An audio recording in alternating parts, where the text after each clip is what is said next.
Olá! Hoje a gente mergulha numa figura gigantesca da nossa história aqui na América do Sul. Simão Bolívar. O nome dele tá por todo lado, né? Países, dinheiro, praças.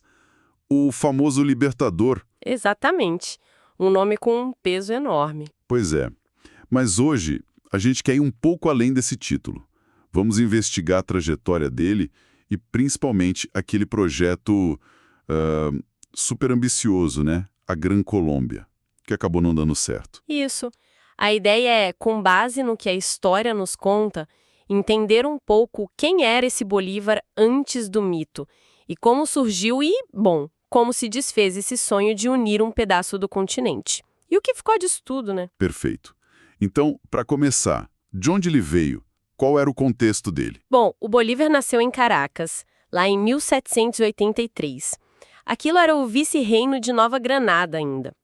Ele vinha de uma família da elite crioula, ou seja, descendentes de espanhóis, mas nascidos aqui na América. Ah, os crioulos. Tinham grana, terras, mas ficavam de fora do poder principal, né? Justamente, os cargos mais altos, tipo na administração, na política, ficavam para os espanhóis que vinham da Espanha mesmo, os peninsulares. E isso, claro, gerava uma frustração muito grande nessa elite crioula. Imagino.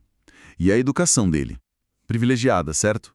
Sim, super privilegiado. Ele estudou na Europa, inclusive. Teve contato direto com as ideias do iluminismo, viu de perto a ascensão do Napoleão. Então foi essa mistura, sabe, de ter muito privilégio econômico, mas ao mesmo tempo se sentir excluído politicamente. Foi um motor importante para ele. Faz sentido. E como essa frustração vira, de fato, luta armada? Tem aquela história famosa do juramento em Roma, né? O juramento do Monte Sacro em 1805. É um símbolo muito forte. Dizem que lá ele jurou que não ia descansar enquanto a América não fosse livre da Espanha. Se aconteceu exatamente assim, ou se é mais uma lenda, é difícil dizer, mas captura bem o espírito dele, né? Captura o compromisso. Exato.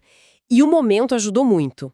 Quando Napoleão invadiu a Espanha em 1808, criou um vácuo de poder lá na metrópole. Isso enfraqueceu o controle deles aqui e abriu a porta para as independências começarem a pipocar. Um cenário perfeito, então. Juramento feito, Espanha enfraquecida, a guerra era o caminho. Mas não deve ter sido fácil. Nossa, nem um pouco. Foi uma luta longa, muito dura, cheia de derrotas para o Bolívar. Ele teve que fugir, ir para o exílio várias vezes. Sério? Até exílio. Sim, e foi num desses exílios, lá na Jamaica, em 1815, que ele escreveu um texto fundamental, a Carta da Jamaica. Ali ele já mostrava a visão dele de uma América unida, republicana. Mesmo no meio do perrengue, ele já pensava grande. Uau! E, militarmente, quais foram os grandes momentos dele? Olha, teve a Travessia dos Andes, em 1819, uma coisa assim de cinema.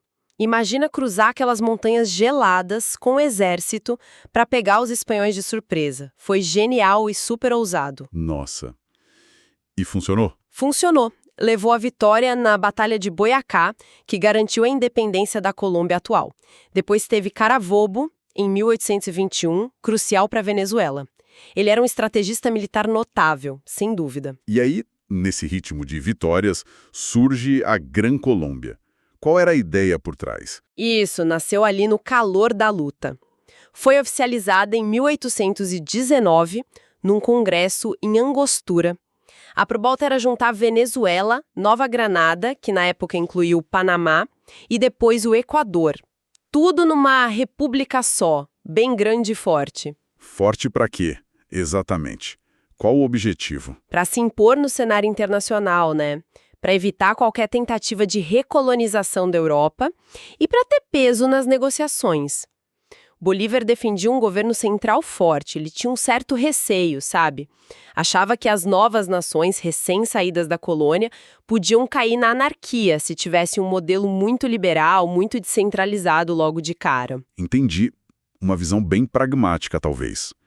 Mas, bom, a gente sabe que não durou. Porque esse projeto gigante desmoronou. Foram muitos fatores, né? Primeiro, a geografia.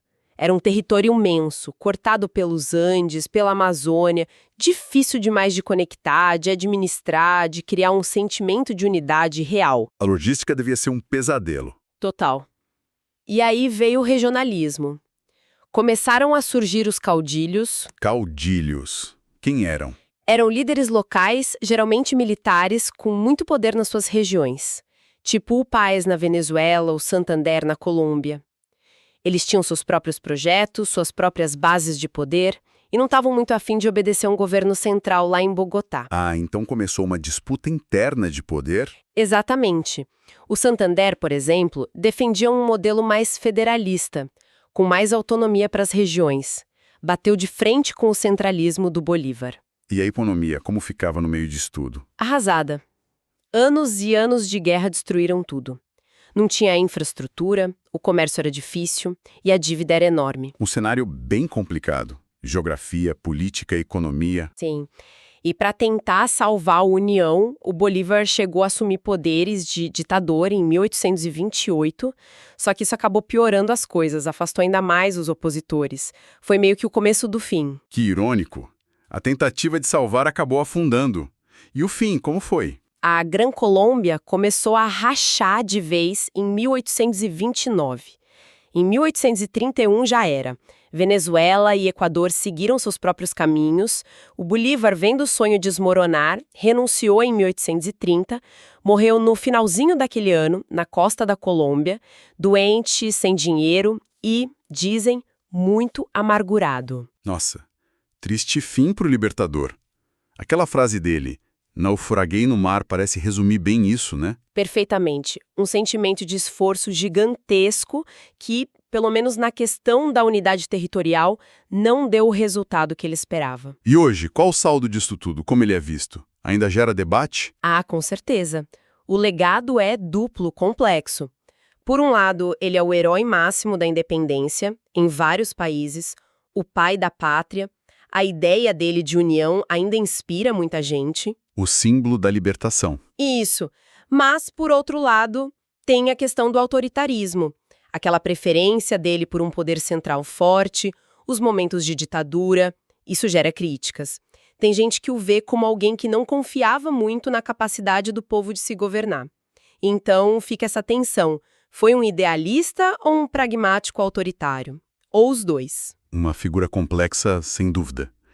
Mas a ideia da pátria grande sobreviveu, né? Sobreviveu é talvez o legado mais forte. Essa busca por uma América Latina mais unida, mais integrada. Volta e meia essa ideia ressurge com força na política, na cultura. Vimos isso, por exemplo, com Hugo Chávez na Venezuela, que usou muito a imagem e o discurso do Bolívar. Entendi. Então, para fechar, a gente viu o Bolívar de jovem, crioulo, a líder da independência, o sonho e a queda da Gran Colômbia, e esse legado que é ao mesmo tempo heróico e controverso, mas com essa ideia de união que não morre.